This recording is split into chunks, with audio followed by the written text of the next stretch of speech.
Isipin mo ito ha. Para sa iyo na nakikinig ngayon, imagine mo ang isang lalaking kumikita mula sa mga patagong lagayan at under-the-table na transaksyon sa Bureau of Customs tuwing umaga. Oo, yung talagang talamak na korupsyon. Exactly. Tapos, pagsapit ng gabi, ginagamit niya yung perang yun para magbayad ng mga babae sa beer house. Pero, teka, hindi para samantalahin sila, kundi para sermonan at pangaralan silang magbagong buhay. Grabe yung contrast noon, di ba? Sobra. Tapos, ang mismong lalaking ito na kayang gumawa ng functional na bangka mula sa isang basyong aluminum na timba, ay kinikilala ngayon bilang literal na calling. Parang direktang linya daw ng mismong Diyos. Paano nangyari yun? Isang napakagulong kombinasyon ng mga imahe kung titingnan natin mula sa labas.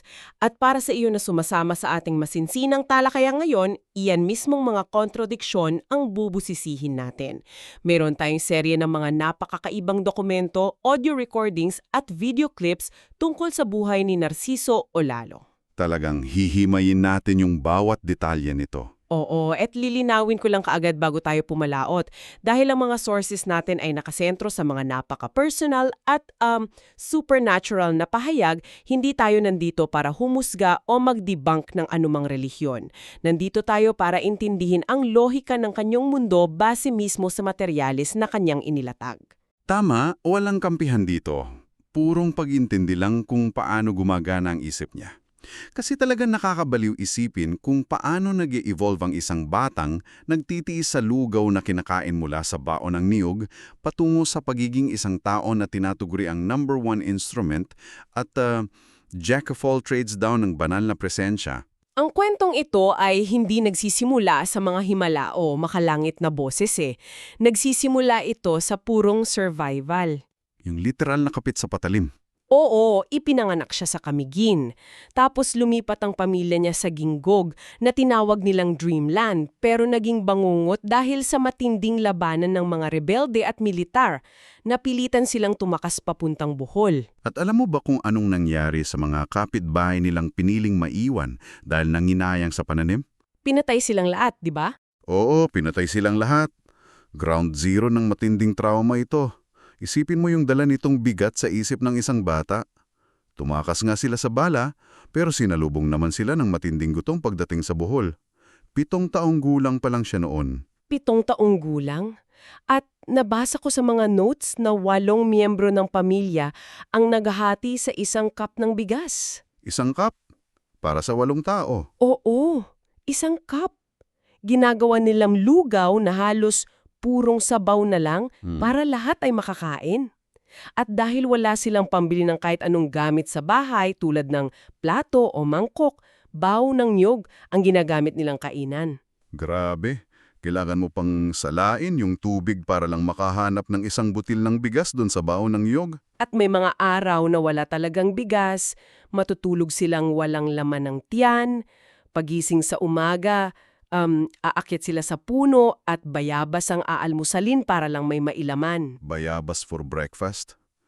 Tapos sa tanghali, Ang ulam nila ay purong dahon ng malunggay na pinakuluan lang sa tanglad at binudbura ng asin. Talo-talo na, ika nga niya. Dahil dito, sa edad na 8, nag-a-absent na siya sa klase para mag-arawan sa paglilinis ng maisan. 8, grade 2 pa lang siguro ito. Sumasakay siyang mag-isa sa bus mula Bingag papuntang Tagbilaran City para maglako ng panggatong, 1 peso at 50 centavos kada tali. Kapag hindi maubos sa palengke, ilalako niya iyon bahay-bahay hanggang gabi para lang makabili ng sardinas. Para lang mapangiti yung nanay niya, di ba? At dito pumapasok yung reaksyon niya sa paligid na medyo hindi ko inaasahan. Kasi kadalasan kapag ganyan ang kinalakan mo, binubuli ka sa eskwelahan dahil amoy araw ka, pumasok kang walang baon. Oo, sinusuntok ka pa ng mga kaklase mo dahil tingin nila mahina ka kasi puro bayabas lang kinakain mo. Exactly. Ang natural na reaksyon ng tao ay maging matigas, matututo kang lumaban, magiging palaban ka at susuntok ka pabalik. Pero siya umiiyak lang siya. Hindi siya gumagante. Hindi siya gumagante. Ang rason niya, bata pa lang daw siya, pakiramdam niya, Ayaw ng Diyos na nakakasakit siya ng damdamin ng ibang tao. Nakikita natin dyan ang pagbuo ng isang napakahalagang psychological na mekanismo. Kapag ang isang bata ay nasa isang sitwasyon kung saan pakiramdam niya ay wala siyang kontrol, wala siyang makain, wala pang bili ng gamit, binubuli siya, hahanap siya ng paraan para magkaroon ng power sa kanyang sariling buhay. Kaya yung pagyakap niya sa pagdurusa, yun ang naging kalasag niya. Tama. Hindi ito basta't pagpapakumbaba lang. Ito ay isang napakatibay na moral compass na pinanday sa matinding apoy ng kahirapan.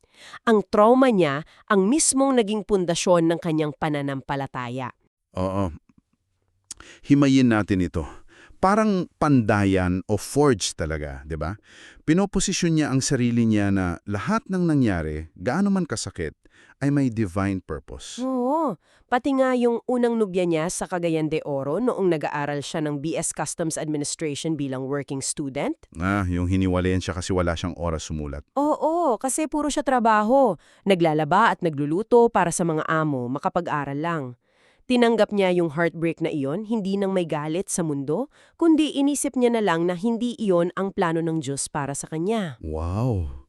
Ngayon, dalhin natin ang batang yan na may ganyang katibay at karigid na moral compass sa isang kapaligiran na sumasalungat sa lahat ng pinaniniwalaan niya. Matapos makapagtapos, napadpad si Narciso sa Maynila at nagtrabaho sa isang brokerage firm sa loob mismo ng customs. Galing ka sa matinding gutom sa Bohol, tapos bigla kang itinapon sa Bureau of Customs. Ground zero yan ng under-the-table na transactions. At malalaking pera. Siyempre, masisilaw yung bata. Nakita niya mismo kung paano gumagana ang sistema. Yung mga examiners at appraiser na nagpapalusot ng mga kargamento basta may lagay. At bilang checker noon, inamin niya mismo sa mga sources natin na tumatanggap siya ng malaking bahagi mula sa mga fixers. Biglang nagkapera yung taong sanay kumain sa baon ng niyog. Dito na nagiging napaka-interesante ng usapan. Kasi ang nakakabaliw na bahagi ay kung paano niya ginastos ang perang iyon. Pumupunta siya sa mga beer house sa Maynila, nagbabayad siya ng mga babae para umupo sa table niya at kumanta para sa kanya. Pero teka, pause natin dyan. Kumikita siya sa suhol at korupsyon. Tapos ipinambabayad niya sa beer house para mag-feeling santo? Hindi ba ang laking hipokrisya niyan? Yan din ang una kong naisip. Kasi ang ginagawa niya daw, babayaran niya yung oras ng babae. Pero hinding-hindi niya hahawakan. Pwede mo akong tignan, pero wag mo akong hawakan. Yan daw ang eksaktong linya niya. Tapos gagamitin niya yung oras na bayad na para sermonan yung babae. Tatanungin niya kung bakit hindi sila maghanap ng marangal na trabaho, na sinisira nilang pangalan ng magulang nila. Umiiyak daw yung mga babae, nagwo-walk out sa hiya. Yung floor manager paminsan ang humihingi ng pasensya kay Narciso. Paano niya napagtagpi sa isip niya na okay lang ang perang galing sa suhol basta ginagamit sa kabutihan sa loob ng beer house? Isang napaka-komplikadong moral gymnastics yan. Kung susuriin natin ang paliwanag niya mismo mula sa mga dokumento, ibinabalik niya ito sa isang incident noong 9 na taong gulang siya sa Bohol. Yung sa hinagdan ng cave. Oo, nakita niya ang isang batang babae na nalulunod doon. Tumalon siya ng walang pag-alinlangan, iniligtas yung bata at ni-revive. Ayon sa kanya, at base sa supernatural na pahayag na natanggap niya kalaunan, ang pisikal na pagligtas na iyon ay isang premonisyon pala. Simbolo ng pagligtas niya sa mga kaluluwa ng kababaihan sa beer house. Exactly. Kaya para sa kanya, hindi mahalaga kung saan galing yung pera. Ang tingin niya sa pera mula sa customs, pondo lang. Isang budget para magawa niya ang kanyang divine rescue mission. Tiningnan niya ang layunin, hindi ang pinagmulan. Para sa kanya, ang pagpunta sa beer house ay hindi paggawa ng makamundong kasalanan, kundi isang operasyon ng pagsagip. At ang reaksyon ng paligid ay lalo pang nagpatibay sa paniniwalang ito. May mga babaeng pabiru siyang tinatawag na pastor dahil sa ginagawa niya. Sa isip niya, nagsisimula ng mabuo ang isang malinaw na calling. Pinupuno niya ang isang papel na pakiramdam niya ay matagal nang itinalaga sa kanya. At dyan na nag-uumpisa ang matinding shift. Mula sa pagiging isang ordinaryong lalaking nagmamarunong sa beer house, patungo sa mga claims na literal na nakakapanindig balahibo. Hindi na lang ito feeling niya may misyon siya. Dumating sa point na may mga direktang supernatural signs na. May isang albularyong nanggamot sa nanay niya noon na nagsabing may special angel si Narciso na kakambal niya. Pati nga ang asawa niyang si Susan na panaginipan na may 2 narsiso na magkasamang naglilingkod sa Diyos, hanggang sa nangyari ang pinakamalaking turning point noong October 2010, ang kanyang astral travel. Astral travel. Ipinaliwanag niya ito ng may napakadetalyadong visual imagery sa ating mga sources. Humiwalay daw ang kaluluwa niya sa kanyang pisikal na katawan. Sila hanggang sa mapunta sa isang napakaluntiang lugar.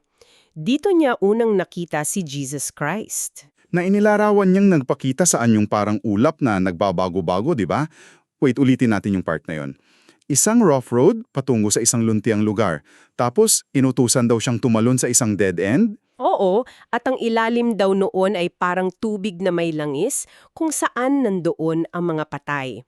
May nakita pa siyang isang napakagandang babae at isang lalaking maskulado na puro tattoo na walang pag-aalinlangang tumalon sa tubig na yon. Pero nang si Narciso na ang inutusan, umatras siya. 3 beses siyang sumagot ng hindi pa ako ready. At ang pagtangging iyon ang naging dahilan kung bakit hindi siya nanatili roon at ibinalik siya sa mundo ng mga buhay. Pero hindi siya ibinalik ng walang bitbit. Binigyan siya ng tinawag niyang power of mind. Power of mind. Isang pambihirang kakayahang mabasa ang isip ng tao at makita ang kanilang mga kasalanan, maging buhay man sila o patay. Yung pagbabalik niya sa katawan niya, medyo parang sci-fi movie talaga ito at nahihirapan akong i-picture ng normal. Paano ba niya inilarawan? Ang claim niya, pinitik ni Jesus ang daliri niya.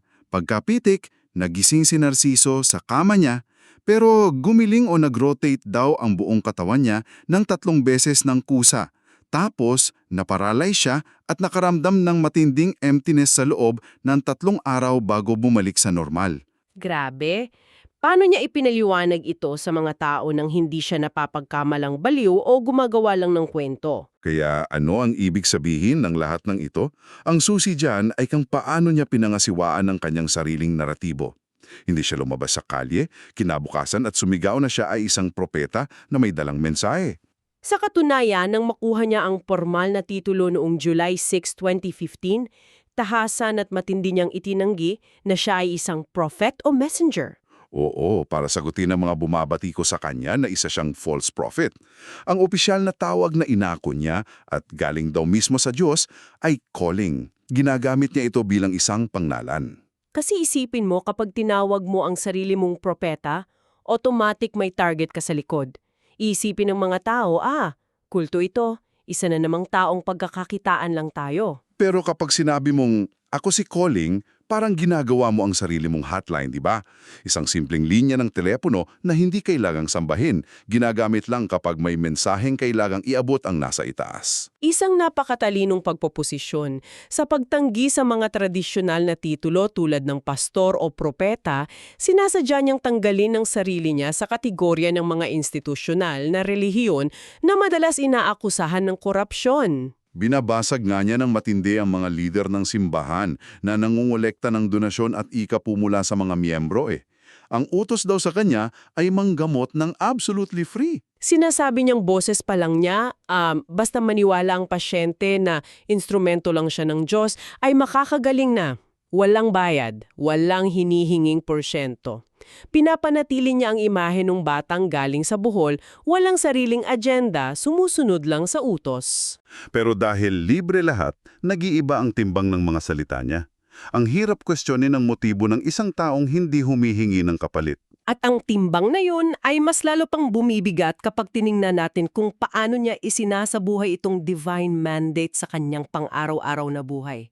Dahil hindi lang ito puro salita. Nandito na tayo sa kasalukuyang yugto ng kanyang kwento. Sa Sydney, Australia na ito. Noong October 20, 2016, may isang pamilyang nagtanong daw sa kanya kung ano ba ang tamang paraan para mabuhay. Ang sagot na natanggap niya mula sa itaas, mabuhay tulad ni Narciso, masipag, matiyaga, at isang ganap na jack of all trades. Nagkakabit pa ng tiles ng pulidong-pulido, nagpipintura, Gumagawa pa siya ng maliliit at komplikadong pyesa ng sirang relo at nag-aayos ng electronics. Pero alam mo kung ano ang talagang nagpawaw sa akin? Yung gumawa siya ng bangka gamit lang ang isang aluminum na timba. Isang timba? Pag-usapan natin ang detalyeng yan. Paano titingin ang isang tao sa isang basyong timba at makikita ang isang sasakyang pangdagat? Talagang pinutol niya yung puweta ng timba, pinagdugtong-dugtong yung mga aluminum na bahagi, selyado lahat, nilagyan ng pamingwit, at boom! Functional na bangka na pwede mong sakyan sa tudig. Ang galing! Tapos, ang lupit pa mag-multitask ng taong ito. May isang video na nagluluto siya ng macaroni na may gata at chicken fillet.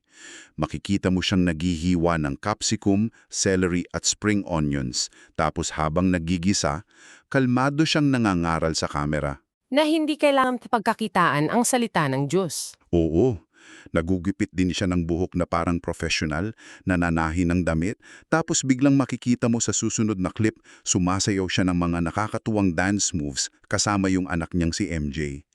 Paano gumagana yung utak ng ganitong tao na kayang aralin at gawin ang lahat ng ito? Kung babalikan natin yung pinag-usapan natin kanila tungkol sa buhol, ang isang batang natututong mabuhay sa paghigop ng sabaw ng lugaw mula sa baw ng niyog ay may utak na na-wire para mag-survive sa anumang sitwasyon.